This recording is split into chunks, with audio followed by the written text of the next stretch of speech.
Hello, Uncle Roddus here again with another video blog thingy talking about records. So since I've restarted collecting, one of the things I'm focusing on a wee bit is some of the labels, some of the high quality labels that have put out some pretty good vinyl over the years. I guess for me, jazz music was something that I came to a lot later when I was younger. I had very few jazz records, but nowadays I'm probably more focused on jazz than anything else in some ways. I have a pretty big Sun Ra collection, and which was how I found Roger Coleman through his blog and his Sun Ra Sunday posts, which I used to enjoy immensely, and looking forward to hopefully seeing Roger one day get those resurrected and continue on through the discography. Unfortunately, I don't have a lot. Well, I don't have hardly any Sun Ra on vinyl. I have about 100 and something CDs that I've collected over the last 3 or 4 years. Been familiar with his music for probably about 20 odd years, and yeah, do something that you've got to be in the mood to listen to, which I haven't been lately, so, and probably might be a bit the same for Roger as well. So you can see he hasn't posted a lot of Sun Ra comments, although I'm saying that I see on his playlist that he still has the odd listen. But yeah, I've been focusing a lot more on another, well, sort of jazz guy, John Zorn. John Zorn has his own label called Zadok Records, which puts out a lot of stuff in a similar vein to ECM Records, and ECM Records is what I'm actually talking about tonight. So last year, mid-year, we brought this new wee turntable behind me and amplifier, so that Mrs. Roddus could play some of her small collection of records, and I wanted her to have something that was better to listen to and a bit more quality than this really crappy Crossley thing that we bought for her a few years ago. So that gave me the opportunity to look into buying some records for myself, you know, stuff that couldn't find anywhere else. There's a few out there that I've never been able to find on CD, which I'm looking for on vinyl if they happen to come across them. And yeah, happened to pick up a Sun Ra album, which is the only one I've got on vinyl, which was only released on vinyl, so that's one I'll show at another stage. But yeah, after my first video and some of the comments and commenting with Ben from Ireland, we talked a little bit about ECM Records. So what happened for me was that I went down to our local, one of only 2 local record shops that we have left in the earthquake-stricken city of Christchurch here in New Zealand, and had a look through their new arrivals bins and their jazz bins, and came across quite a large collection of very early original pressing ECM records on vinyl. And I had been listening to ECM records. I've got quite a few CDs of this later stuff, and had been picking up for a friend of mine who also is a big ECM fan, so he collects quite a few of their records as CDs as well. So yeah, it was pretty cool. Now, they weren't cheap. The vinyl here in Christchurch second hand for reasonable quality is around $20 to $40 for most releases. I was paying $30 mostly for these each, so I spent quite a bit of money on the day. After about 3 visits, I pretty much cleaned them out, but ended up with a pile of nearly 40 odd records. So it was a good haul, and yeah, there's still a few more that have arrived in the bin, so they seem to be coming in dribs and drabs on a fairly regular basis down at the local shop, so that's good. I can keep up with those, but I'm mainly interested on the vinyl side of things, pre-1980 or maybe pre-1985, so yeah, before they really went digital. They started recording digitally probably in the early 80s, I guess. When it first came out, they were on it pretty quick. But anyway, the quality of the ECM records is, right from the word start to go, I find is outstanding quality. I mean, listening to them on the VPI with the Clear Audio Maestro cartridge is just phenomenal recording, and there's not a lot that beats it on vinyl from back then. I mean, I think they do sound probably better than some of their later CDs that are coming out. So yeah, I just love it. The music, I mean, ECM, right? So jazz, you know, there was a lot of Americans, but it was a German label that was, what does it stand for? Edition of Contemporary Music, ECM Records. They started in Germany, 1969. Manfred Eicher, not very good, no, German. He started it. He produced most of the records for probably the first 10 years. Still going strong. ECM with up around 2,000-3,000 releases now, and still putting out pretty good jazz. It's something that's grown on me over the years. I find the European jazz, basically, it's a European take on American jazz. It doesn't swing like American jazz as much. It's a little bit more, stop-starty. You know, I used to find that a lot of the music would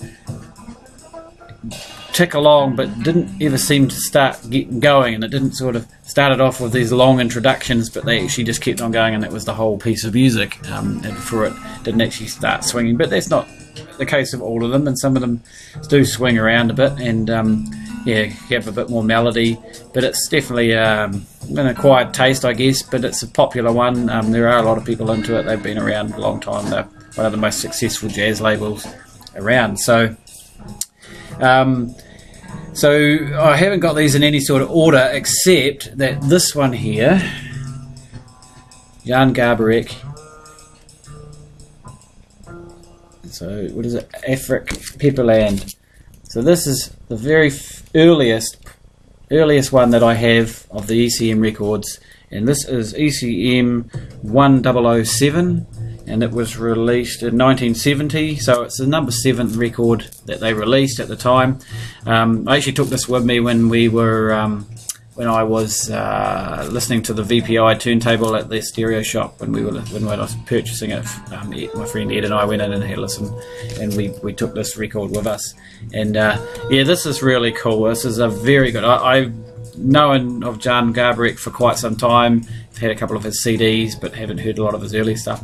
And these guys, this is just an excellent record, and the quality is just outstanding. Now, I guess one of the biggest names that we would all recognise, of course, from ECM is our friend Mr. Keith Jarrett. So here's an album called Staircase. It's actually a double album. It's ECM number 1090 and 1091 because it's a double. So basically it's got 2 albums, Sand and Staircase, so they've got different names on the front and back gatefold. Actually, it's a different name for each side of the record. So we've got Hourglass, Sundial. So that's a solo piano album. Actually, to be honest, I haven't really listened. Yes, it's just him on the piano. I haven't actually really had a good listen to that one. Some of these still haven't actually listened to yet because there's quite a lot of them. I'll do that later. So more Keith Jarrett here. This one here is In the Light. It's 1033, so this is the 33rd record. 1033, 1034, so this is the 33rd record that they put out. 34th record, 33rd, 1974, and this is a quartet, is it?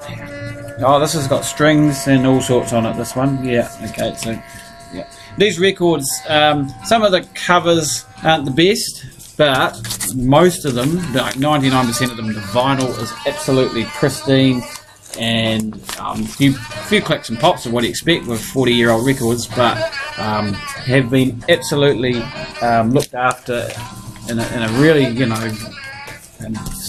substantial manner in that.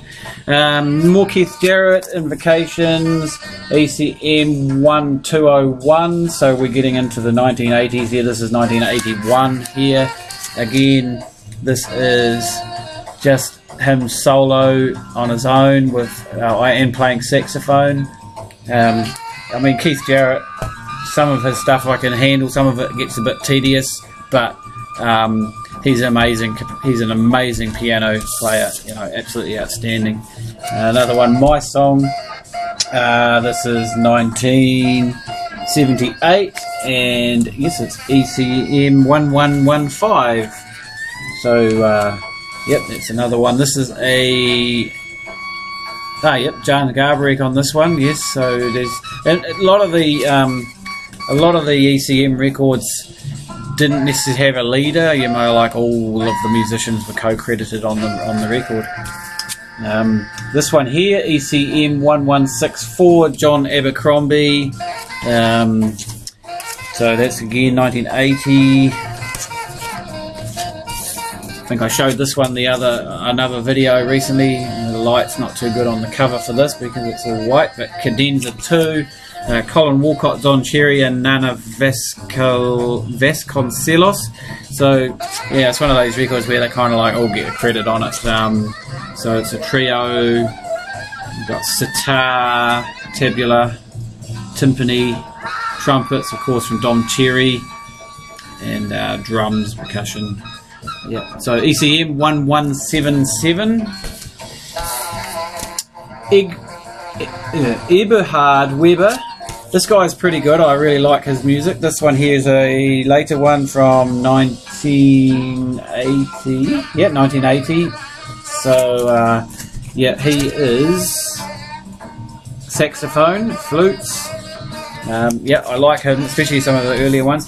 Lask, I actually talked about before. This is just, yeah, absolutely stunning record. Something completely different, not really jazz.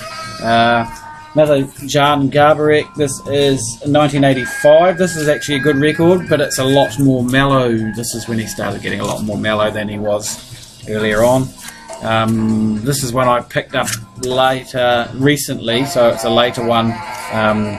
It's let's see, this is a big band, ECM 1248, so it's 1980 something. I can't actually find a date on the back of it, but as you can see, there's quite a lot of people involved in this. Don Cherry there, Paul Motion, a few names I know, a few I don't. Yeah, this is interesting. I've heard it once and it's okay, but it's not something I do really get into. Keith Jarrett again. This is an very early one. This is ECM 1021. So this is just Keith and Jack DeJohnette on percussion. But I think, oh yeah, no, that's all that seems to be playing on it. It's not envisaged with strings and violins, but you know, 1973, so that's quite an early one. I don't think I've listened to that one yet, actually. I think I actually just picked these up recently. Another Keith Jarrett, yep, there I did. I picked them up on my last travels. So ECO 1070, so this is 1976, so pre 1980, which is like, oh, this is really what I'm looking for, these ones here. This one here, this is a stunning record. This is really good. I mean, this is one of the best that I've heard from both Jan and Garbarek and Keith Jarrett. So ECM 1050, yeah, 1974. But yeah, if you don't have many ECM records and you want to try one out, this is a really good one. So yeah, it's a quartet. Yeah, awesome record. Quite a lot of melody in that one. Ralph Towner. This is ECM 1032 from 1974. So Ralph is playing solo 12-string classical guitar. Yep. Can't say too much about that one. I think I've listened to it only once. This one here, this is another, going back a bit more, ECM 1031. Can't even pronounce his name. If I remember rightly, this is actually quite a good album. This has got 5 musicians on it. This one here will be fairly familiar to a lot of people, of course. This is the first Return to Forever record, ECM 1022 from 1972. Get it right. Yep. So of course we know Chick Corea is such a good player, and yeah, this is a really good album. Another one of Chick Corea's. No, this is him with a solo. This is actually 1020. So this is 2 records earlier than that one, and that Return to Forever. So 1972.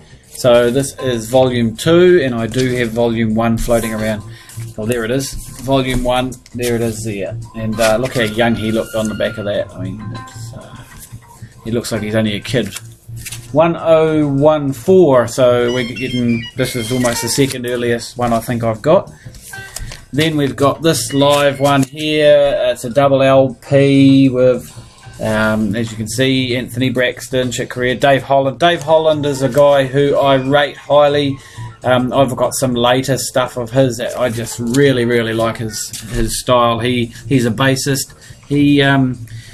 So he plays in a lot of these quartets. He doesn't always write a lot of his own stuff, which is the case for a lot of these guys. Actually, there's a real mix, so they all have shared credits on the songs.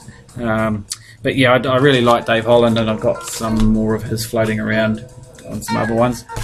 And another fella who I like a lot, now this is, oh there we go, 1012, so another very early one, 1971. So Bobo Stenson, he's another one who I had actually heard on a sampler. He's a great pianist. This is a freaking awesome record. Really love this one too. Yeah, some great playing there. Yeah, so just piano, bass and percussion, so a piano trio basically. Yeah, no, and again, this is one I took with me to the stereo shop. So we got here another one with Colin Walcott, performed by John Abercrombie, and then Dave Holland again and Jack DeJohnette. Now these guys, they tune up on a lot of ECM releases. This is ECM number 1062 from 1976. So I mean, I had a pretty good haul over the weeks, over the last 6 months of these. Another one with Abercrombie, Dave Holland and DeJohnette. Again, a Gateway. This is 1061, so it's actually not far. When did I say that was? 1062. So look at that. That's actually the next one in sequence. So I've actually got a few in sequence here and there like that. Arid Anderson, ECM 1059. So just slightly prior to those.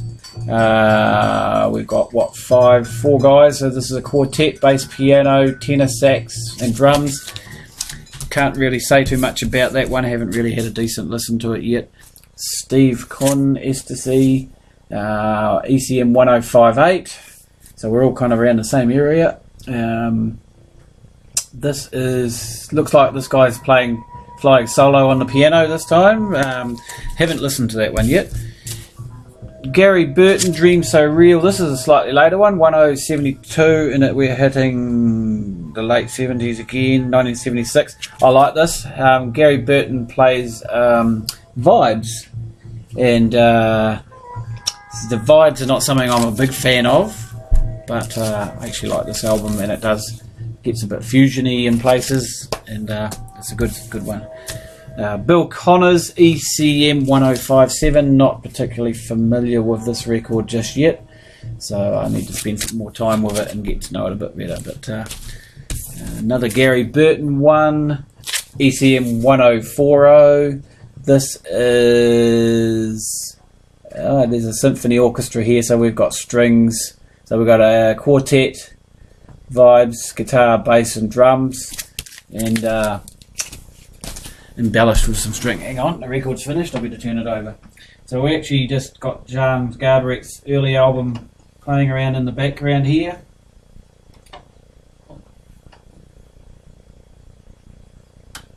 Not sure if you can actually hear it. Oh look, another Gary Burton record, ECM 1030. So this is a pretty early one. Again, I haven't actually had a listen to it. Look at this, more more Gary Burton. He seems to have ended up in the pile all on in a group. So Chick Corea and Gary Burton. So ECM 1024. So we're actually going backwards in time here. No, not familiar with this one just yet, so need to spend some time with it. Some later Egbert Weber. It's ECM. Where's the number? Can't find. 1979. So yeah, we're just into the 1100s. 1137. There we go. There's that trio again. Gateway 2. So this is a sequel to Gateway. This is 1105 from 1978. Dave Holland again in the trio.